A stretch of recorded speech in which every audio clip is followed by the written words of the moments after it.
Playing in a pandemic, the CDC releases new guidelines for youth sports as schools try to figure out athletics for this fall. They look like candy or vitamins, but these tablets won't satisfy your sweet tooth or boost your health. And tonight, the DEA is warning they could be deadly.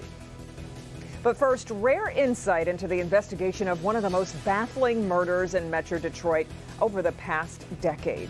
The Local 4 defender speaking with a key detective on the Chelsea Small case. She was the clerk who was gunned down inside a Taylor Cash Advance store in 2013. The man who did it was caught on camera walking out, but justice has escaped the family here. Yeah, Local 4 defender Sean Lay joins us live. Sean, you spoke with one detective who's still haunted by this killing. Interesting conversation. And look, the man you see behind me on the screen getting away with murder since 2013. The detective in Taylor we spoke with says not a day goes by where he is not looking for this guy, thinking about him. He says he's going to track this guy down and arrest him eventually for the murder of Chelsea Small. Who killed Chelsea Small? It was back on November 12, 2013. The single mother was working at the Advance America check cashing place on Telegraph in Taylor.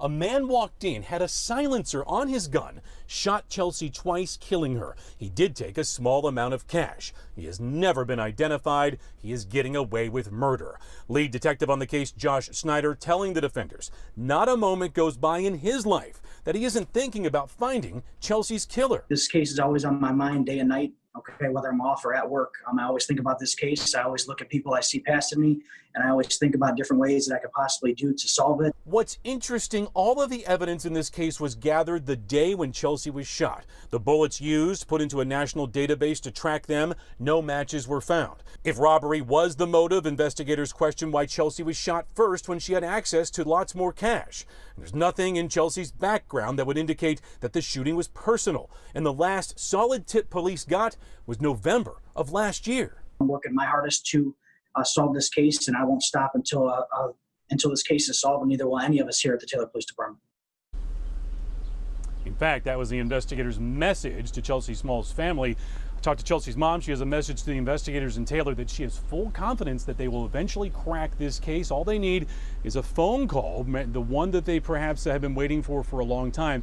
Chelsea's mom also reminds us there is a $52,500 reward. Right now, no one is called in to claim it with that key information. $52,500, guys, to find this guy after since 2013. We're live tonight. Sean Lay, Local 4 Defenders. Hopefully somebody knows something. Okay, Sean, thanks. Well, it's day 6 of 90-degree temperatures in southeast Michigan. There is some relief in sight, if you want to call it that, but it's not much, Ben. Yeah, there's a couple thunderstorms out there that are going to give us just some very brief relief, but we're going to have to wait for the weekend to get out of these 90s. It is the longest streak that we have seen in more than 30 years, smack dab in the middle of it. Heat advisory remains in effect until 8 a.m. Then that turns into an excessive heat watch for tomorrow that runs through Thursday evening. So Wednesday and Thursday will be the two toughest days to get through. And yes, we still have that air quality alert out for ozone near the surface for tomorrow. 93 is where we sit right now, but you factor in that higher humidity. We're 94, the heat index at Metro. 96 is how it feels downtown. And you can see that some of those temperatures are a little bit cooler in the north zone where thunderstorms have rolled through. Some of those are still ongoing, but tonight, temperatures only going to the 70s, plus that higher humidity means it's going to be a warmer start to tomorrow morning. We'll look at where we end up in the afternoons and also track the storms that are out there tonight. Coming up in just a few minutes. You can track them right now on the Local Forecasters app. It's got everything you need to know about the heat and the storms, and it's free in your app store by searching WDIV. Guys? Ben, thank you. As coronavirus cases surge across the U.S., President Trump is pulling the U.S. out of the World Health Organization, which America helped found back in 1948. The withdrawal would become effective 1 year from now and could be reversed if Joe Biden wins the presidency. The president has accused the WHO of conspiring with China to cover up the origin of COVID-19. Meanwhile, here in Michigan, the state is reporting 456 new cases of coronavirus. That's up significantly from yesterday's number of 295. Michigan has lost another 30 lives to the virus, pushing our death toll above 6,000 people. Meanwhile, this morning on CNN, Governor Whitmer said she won't be afraid to dial back the state's reopening if COVID cases continue to rise. Also today, Michigan joined several other states in a lawsuit against Education Secretary Betsy DeVos. The suit claims DeVos instituted a new rule on July 1st that would divert funds from the CARES Act to private schools and away from public schools for whom that money was intended. Joining Michigan in that lawsuit are attorneys general from California, Maine, New Mexico, Wisconsin, and the District of Columbia. While the debate over how to reopen school rages on, many youth sports are already bringing kids back together. The CDC has updated its advice on how to do that safely. Dr. Frank McGeorge is here to break it down for parents, players, and coaches. Doc? Yeah, Kim, you know, as with every activity these days, the focus is on reducing risks. You can't eliminate the risk entirely, but there are a number of changes that make sense and are likely a preview of what kids could see at school come fall. Playing youth sports during a pandemic, it's a challenge each sport is trying to tackle in its own way. Avoid physical contact, like high fives, handshakes, fist bumps, and hugs. The CDC says the goal is to keep at least 6 feet of space between players whenever possible. Among the recommendations, focus more on building individual skills, limit full contact between players to game days, and for larger teams, create small groups within the team that stay together and only interact with the rest when absolutely necessary. Coaches, parents, fans, officials, and sports staff should wear a cloth face covering. For players, the CDC says masks are most important when it's hard to keep 6 feet of space between people, but leaves the decision up to parents, schools, and coaches. Now, each player should have their own equipment. Any equipment that must be shared should be cleaned between players. The CDC also released this graphic illustrating the risk of various activities.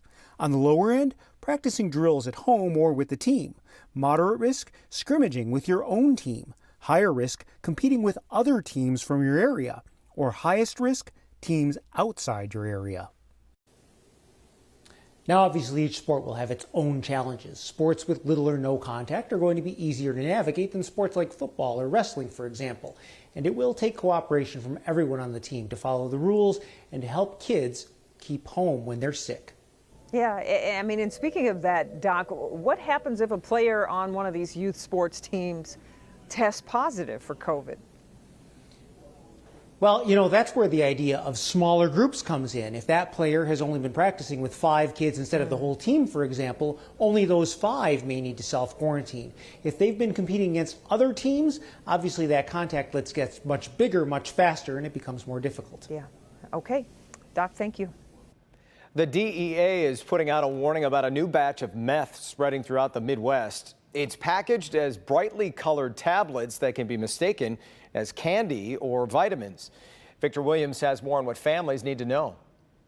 Well, the DEA says it's encountered some pretty bad drugs in the past, but nowadays they've never seen anything that puts the lives of children at risk quite like this. Like I said, this is the first time that we've really seen this in the last couple months.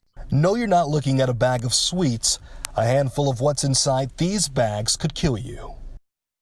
In the last couple months, we've seen these meth pills that look like candy, or some people say they look like Flintstone vitamins, but they're actually meth pills. And this is the first time the drug in this form has been seen here in the Midwestern region. We do know that the cartels are using the same routes that they've used for the last 100 years. They're using the same transportation routes. However, Special Agent Keith Martin says it's the method and how these drugs are concealed is what's changing, a hazard to ultimately everyone. It's very dangerous because it looks like candy. It's dangerous for adults, and it's definitely dangerous for children. The DEA says the best thing to do to make sure you or anyone in your family does not become a victim is to remain aware. Well, they should actually be talking to their children. They should show them those photos and explain that, you know, if somebody has something that looks like that, obviously they shouldn't be taking any medications other than from their parents. Now, if you do come across any type of vitamin or any type of candy that looks suspicious, do not consume it, of course, and call 911 immediately. Victor Williams, Local 4. All right, Victor. Today, some Americans are sending a message of protest with their pocketbooks. It's been designated Blackout Day. The group behind it asking people to only spend money at Black-owned businesses. Local 4's Larry Spruill reports this initiative hopes to shed a light on a wealth gap dating back years. If you're riding or walking down Woodward Avenue in downtown Detroit, more than likely you have noticed this store. Detroit is the new black.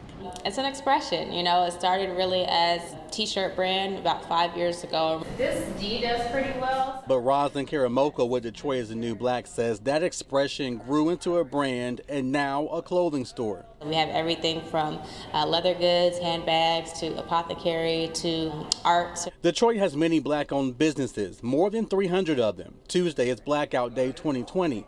Many say this is a big day for them. The concept of Blackout Day is simple: support and buy black. I think right now what's going on in the nation is really a fight for equality, and I think the way we're going to get to an equal or level playing field is equality and equity and economic power. According to the Blackout Day's website, July 7th, Blackout Day is a call to action and day of solidarity in America, where not one black person in America spends a dollar outside of businesses owned by black people. This initiative started due to the protests against police brutality, and many want to shed some light to the nation's decades of long racial wealth gap.